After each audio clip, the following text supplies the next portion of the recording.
بسم اللہ الرحمن الرحیم۔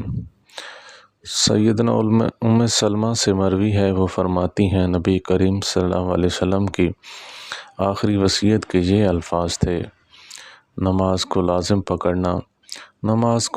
پکڑنا اور اپنے غلاموں کے ساتھ ہمیشہ اچھا سلوک کرنا، یہاں تک کہ آپ صلی اللہ علیہ وسلم نے ان الفاظ کو سینے میں دہرانا شروع کر دیا۔ آپ صلی اللہ علیہ وسلم کی زبان کو اظہار کرنے کی طاقت نہیں رہی تھی۔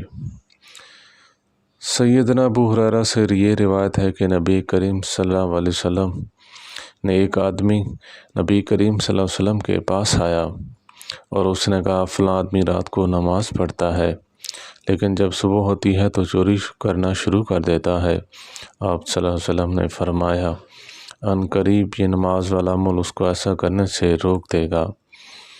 سیدنا انس بن مالک سے مروی ہے کہ نبی کریم صلی اللہ علیہ وسلم نے فرمایا، دنیا میں سے عورتوں اور خوشبو کو میرے لیے محبوب بنا دیا گیا ہے اور میری آنکھوں کی ٹھنڈک نماز اس کے اندر رکھی گئی ہے۔